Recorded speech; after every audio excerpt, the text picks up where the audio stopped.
At exactly 6 a.m., my daughter-in-law Exine was pounding on my front door and screaming my name so loudly the neighbors came outside to watch. I stood in complete silence behind the curtain while she demanded I let her in. Minutes later, my son Varric arrived carrying a sledgehammer and shouted that he would break the door down if he had to. They thought they owned everything I had.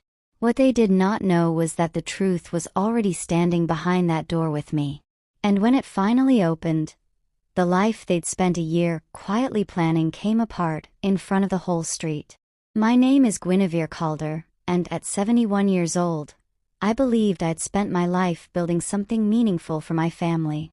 My husband, Osmond, and I bought the house on Cedar Hollow Road back in 1981, when the road was still gravel and the nearest street light was 2 miles off. He was a civil surveyor for the county, out mapping property lines from sunup to sundown. I kept the books at Grady's Hardware downtown for 31 years. Between the two of us, we paid that house off 11 years early. Osmond passed 3 years ago. Heart, sudden, no warning.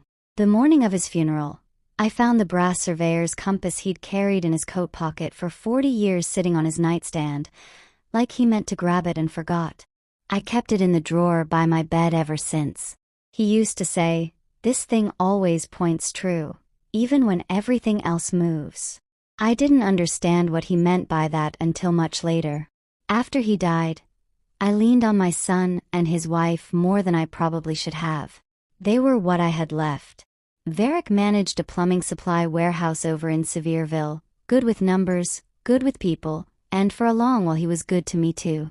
He mowed my lawn every other Saturday without being asked.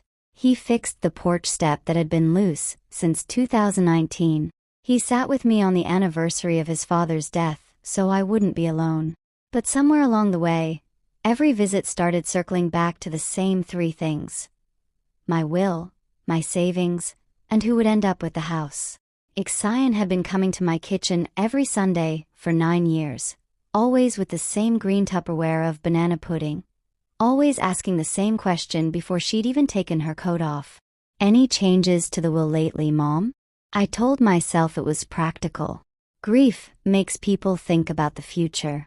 I told myself that for almost 2 years. It started small enough to explain away.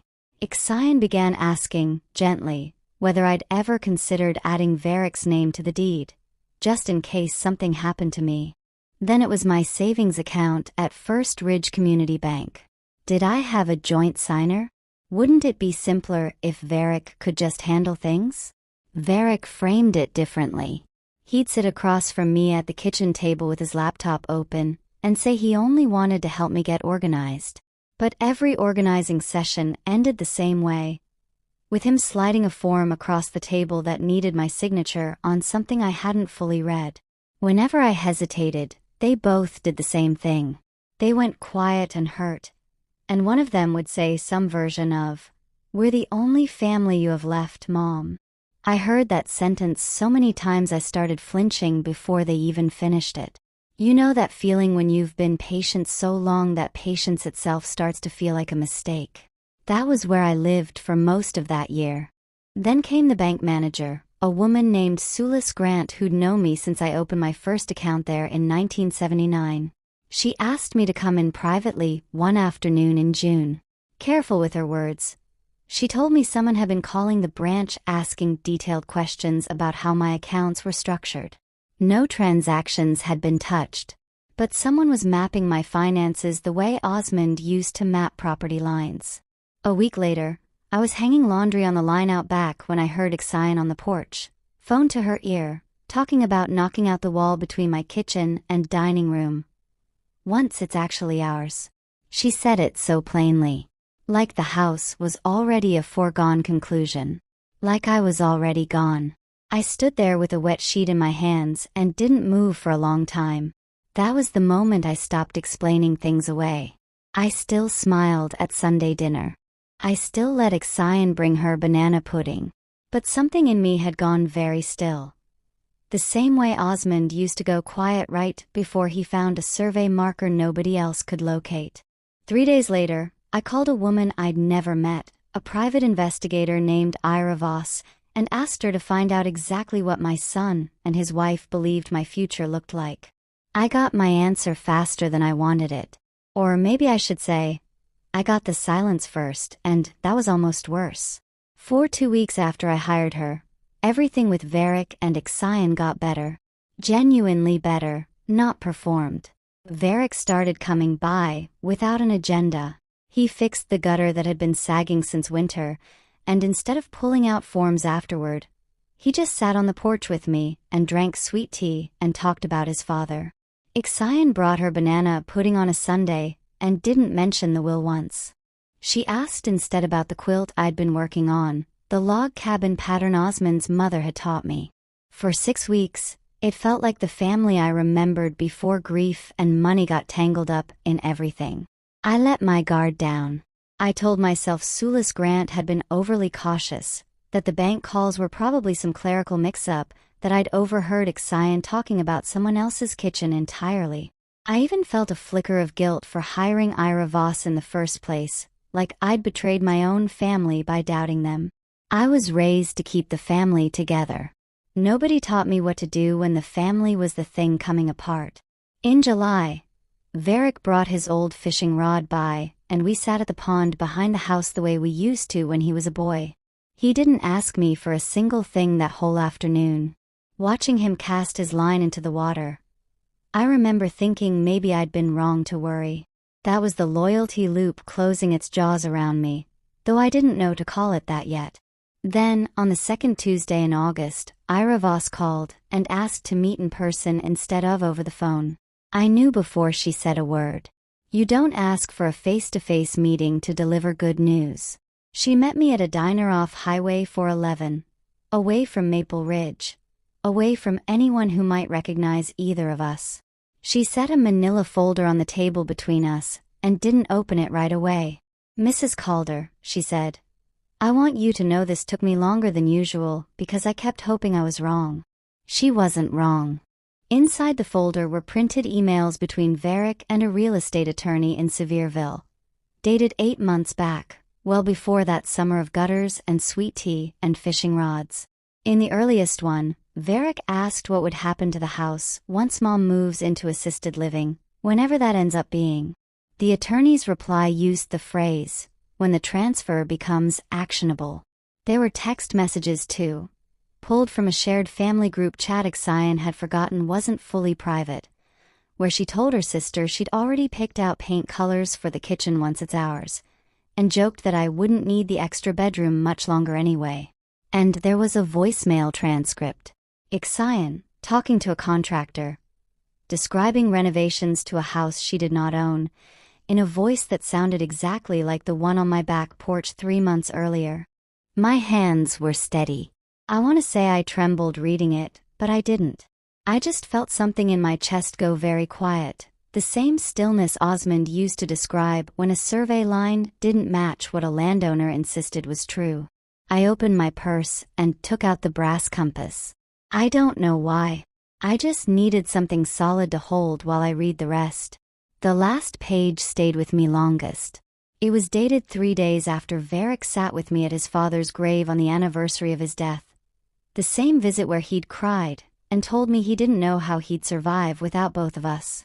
That same week, he'd emailed the attorney asking how quickly probate could move if something happened suddenly. I closed the folder.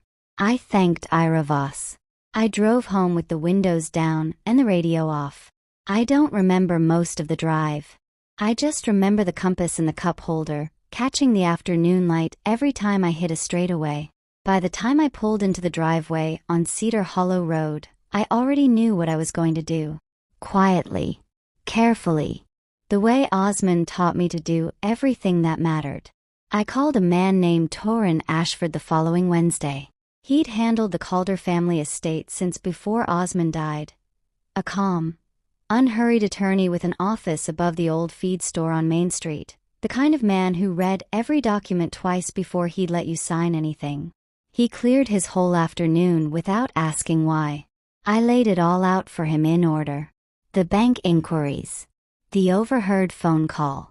The folder from Ira Voss. Torin read every page twice and set his pen down before he spoke. "Mrs. Calder," he said, "there are 3 things we need to do, and we need to do them in order. First," he said, "we'd update every legal document I had.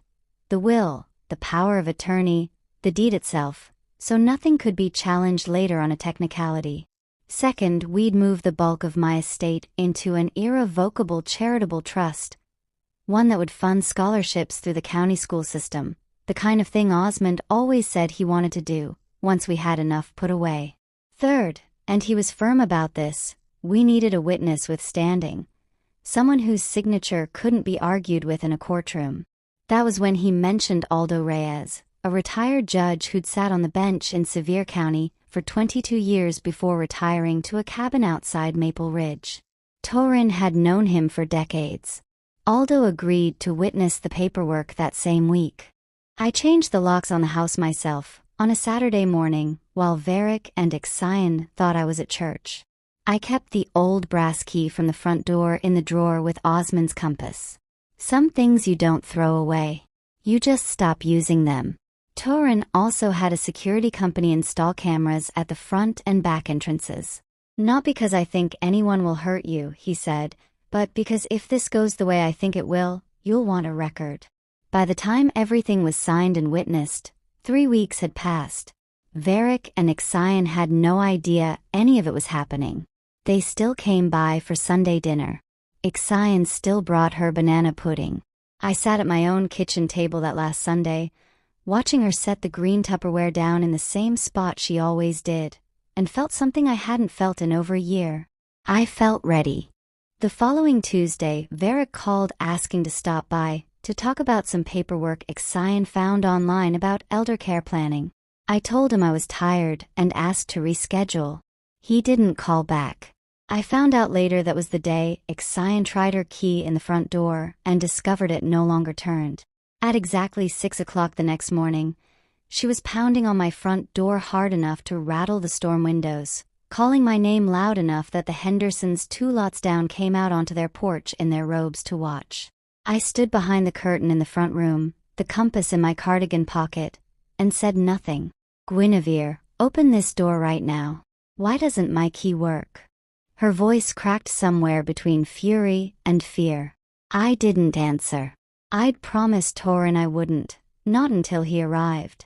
20 minutes later, Varick's truck skidded into the driveway, and he got out carrying a sledgehammer from his own garage. His face was red in a way I'd only seen once before, the day his father died. "You have no right to lock us out of this house," he shouted, loud enough that Mrs. Henderson stepped off her porch. "Someone's gotten in your head, Mom. Is that investigator still sniffing around? Is that what this is?" Hearing him say the word investigator out loud, like I was the one who'd done something wrong, nearly undid my resolve. But I stood in that stillness Osmond used to have. I watched my son raise a sledgehammer at the house his father built a life to pay for, and I understood, finally and completely, that his anger wasn't about losing me. It was about losing access. Then a black sedan turned onto Cedar Hollow Road, and Varick went quiet the second he recognized who was stepping out of it.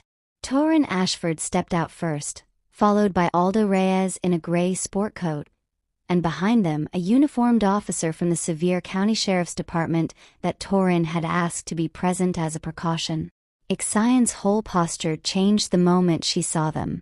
She smoothed her hair, softened her voice, and said something about how relieved she was that someone finally came to sort this misunderstanding out. Varick lowered the sledgehammer to his side, but he didn't set it down. I opened the front door then. Not because they'd broken through anything, but because I was ready for them to hear it from me. Torin spoke calmly, and told them every legal arrangement regarding the house and my estate had been finalized 3 weeks earlier, witnessed and notarized, and that ownership remained solely mine. Then he told them what came next. The majority of my estate, he explained, had been placed in an irrevocable trust, the Osmond Calder Scholarship Fund, which would provide college funding for students in Sevier County who worked while attending school, the way Osmond had. I watched the color drain out of both their faces at once. "That's not Mom." "We can talk about this," Varric said. And for the first time all morning, his voice dropped instead of rising. Torin didn't stop there. He opened his own folder and laid out, one page at a time, the emails to the Surveyor'S attorney, the group chat screenshots, the voicemail transcript. Every excuse Varric tried to offer collapsed the moment the next page hit the table. Ixion cried. Varric argued it had all been just talk, just planning ahead. Aldo Reyes, who had said almost nothing until then, finally spoke. "Son," he said, "I sat on a bench for 22 years. I've heard a lot of people call fraud just planning ahead. It doesn't usually go well for them." Nobody moved for a long moment. The whole street had gone quiet. Mrs. Henderson and her husband stood on their porch, and I could feel every neighbor's eyes on the four of us standing in my driveway.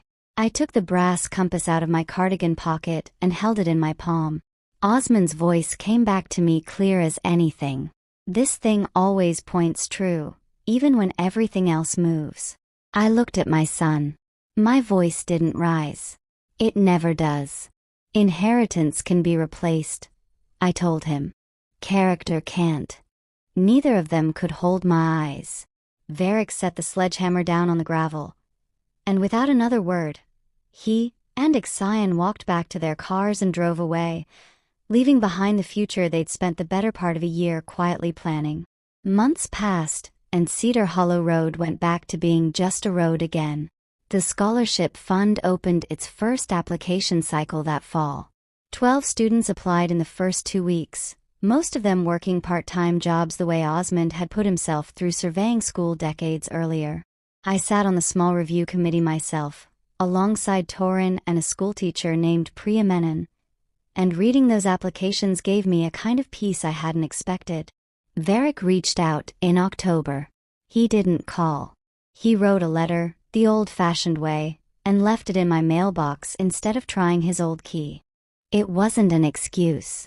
It was an apology, plain and without conditions, the kind Osmond would have respected. I haven't decided yet what our relationship looks like going forward. Forgiveness, I've learned, doesn't arrive on anyone else's schedule but your own. Accountability has to come first, and it has. I still keep the compass in the drawer by my bed, right where it's been since the morning I found it on Osmond's nightstand. Some mornings I take it out and hold it, the way I did in the driveway that Wednesday. It doesn't point north anymore, not really. The needle sticks a little now, worn down from 40 years in his coat pocket. But it still points true in the way that matters. I think about the folder Ira Voss set on that diner table more than I'd like to. I think about how long the questions had been quietly building toward an answer I wasn't ready to hear. And I think about what my husband used to say, that even when everything else moves, some things hold their line. If you've ever had to protect something you built with your own hands from the very people you thought would inherit it with love instead of calculation, I'd like to hear about it. Tell me in the comments what you would have done in that driveway. The house on Cedar Hollow Road is quiet again. The locks still hold. And every scholarship letter that goes out under Osmond's name is proof that the truth, in the end, always points where it's supposed to.